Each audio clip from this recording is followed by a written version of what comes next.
Hello, and welcome to Sarah's Baked Goods. Today we're going to be making apple cages. This is a very fun one. We're going to be mixing brown sugar and cinnamon together, because everyone knows cinnamon goes well with apples. There we go. Add that cinnamon. We're going to mix this well together.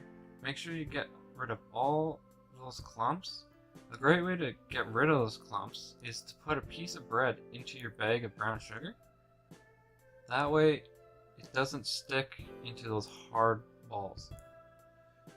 Once you break up all those balls and mix it together, we're going to start peeling our apples. I have this cool little tool called a baller that I'm going to be using to get rid of the cores. Just going to need to peel off that little extra I couldn't get without it cutting it in half. There we go. Now I'm going to use that baller to get rid of that core. Perfect. And then put it into the sugar.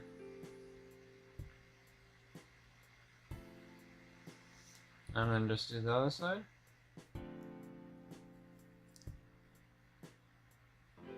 Careful not to dig out too much flesh. Now make sure you rub it around everywhere. Get it all over the place, inside and out. There we go. Now just put it on the tray. Move on to this one.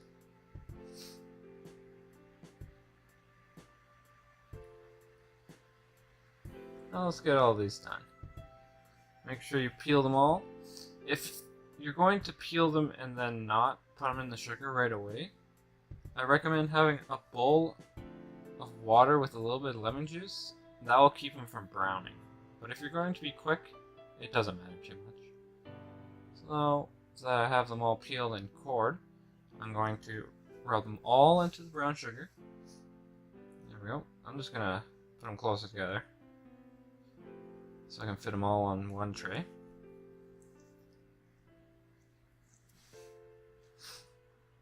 There we go. Remember, again, roll it around everywhere. You want as much sugar on there as possible to get that cinnamon flavor and that nice sweet flavor as well. I'm going to be using Red Delicious Day. This is what it looks like, by the way. We're going to be putting them in the oven at 350 for 10 minutes.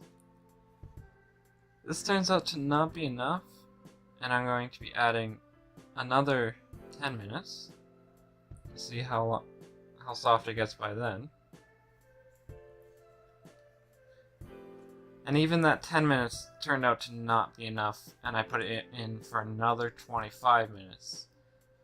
But that ended up being perfect, except I haven't baked them with the puff dough yet, which is going to make them even softer. So what I'll be doing next time is baking them for 30 minutes, and we'll see how that turns out in the end. These ones are perfect for taste, but they're going to lose their shape once I bake them for the last time in the dough. Now onto the puff dough. I'm going to just cut as much as I need, a little more than half. If you look at this puff dough, you can see those beautiful, beautiful layers. That's what's going to get you that rise. I'm just going to put this extra back into the freezer. There we go. Just put that away. Make sure you dust your station. You don't want to rip, tear, fold, twist. You don't want to do anything to damage those layers. The layers are the most important part of puff pastry. Now I'm going to try and roll this out into a nice square so I can cut out nice squares. Go. Remember, keep dusting. Any rips will make it not rise as much, be lopsided when it rises. You don't want any of that.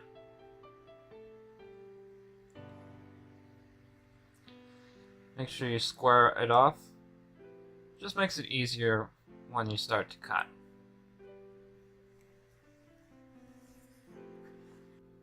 I'm going to roll this out to about 1/4 centimeter thick.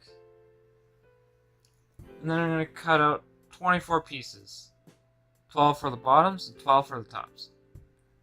Now if I did the math before I started, I would make a rectangle and do 6 by 4. But instead I go 5 by 5. So I'm going to get extra square out of it. Which isn't the worst thing, because I'm going to play with it later, you'll see. Remember, if you're not good at cutting freehand, use a ruler. There's no shame in that.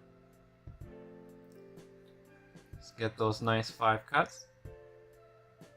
And right here is where I realized, oh no, 5 times 5 equals 25, not 24. Whoops.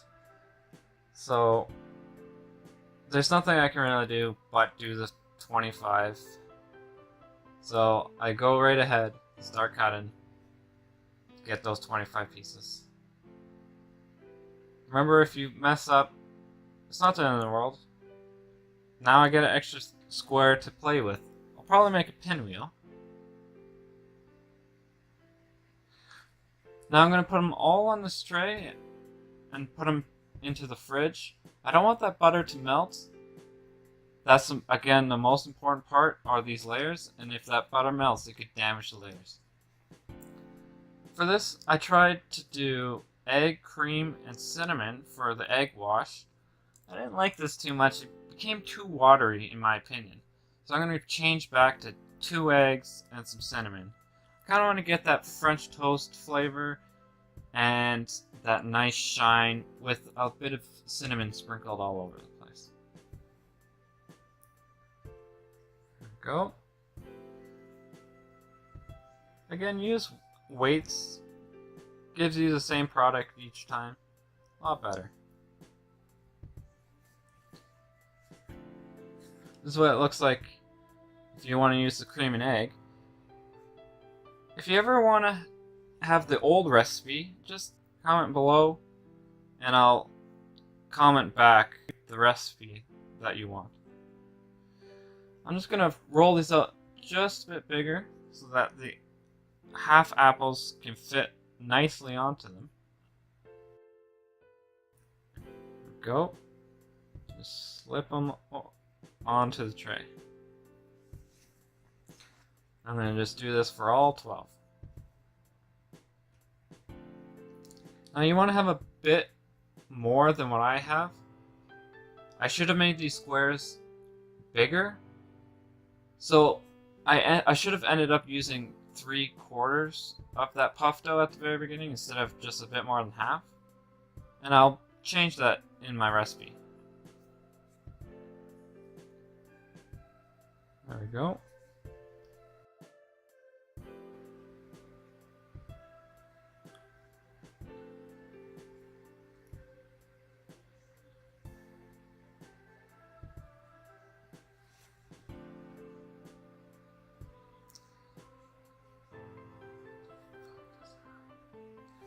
Now for the tops,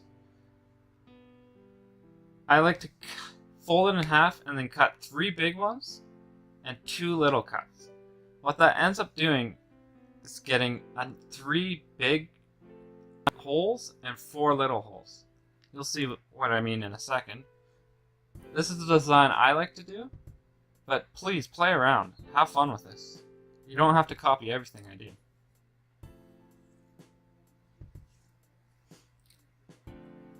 And that's the design I like. Nice 3 big holes and 4 little holes. Now let's get all 12 done.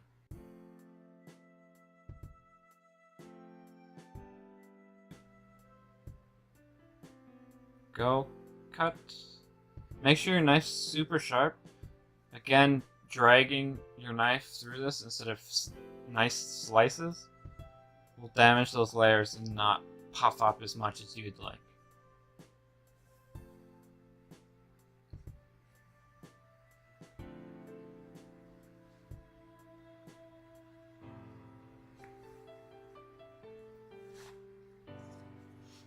There we go. Now all 12 are done. I'm going to use the egg wash to glue the top to the bottom.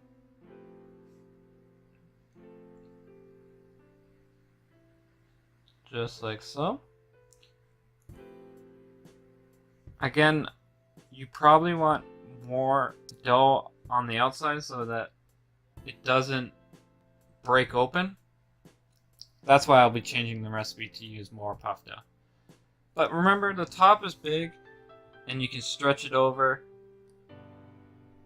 into a nice little apple cage.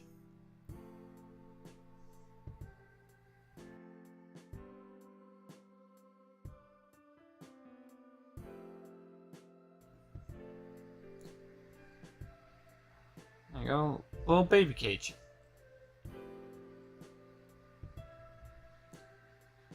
There you go. Make sure you get all those sides stuck together. Perfect. Look at that. Cute little baby. I'm just gonna do all the rest.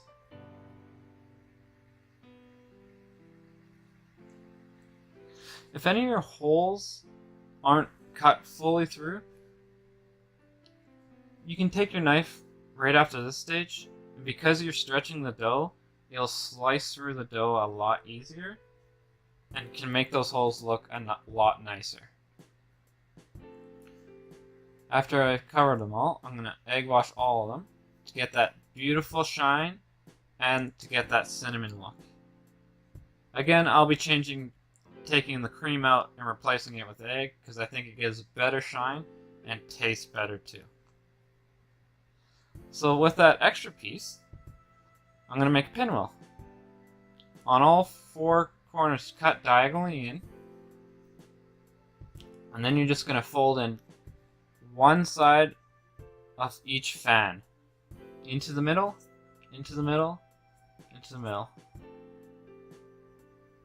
This is what it's going to look like. Nice little pinwheel. Just like that. I'm going to go take this bake. Oh, actually, don't forget the egg wash. Very important. Very important. For both flavor and looks. There we go. Now to bake. We're going to bake at 400. Now I should be baking on convection, but I forget. And since I need to adjust them into my oven, since the bottom rack cooks slower, I'm going to be baking 12 minutes on each rack. So 12 minutes, and then I'm going to flip them. And this is where I realize, oh, I should be using convection, and I'll change it. If I had convection the whole time, it might be closer to 20 minutes I need instead of 24 minutes. So I'm just going to switch racks now that the first 20 minutes are up. Make sure it cooks evenly and gets that nice golden brown and doesn't burn too much.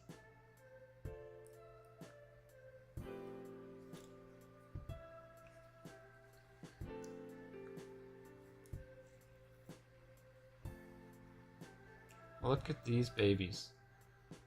Looking nice and golden. Perfect. Bit cracks. That's why I want some extra dough. This is how they turned out. Put a little icing sugar on top. Makes them look even more beautiful. If you like this video, please like and subscribe. You can follow me on Facebook, Twitter, Instagram. I even have my own website. Thank you, and have a nice day.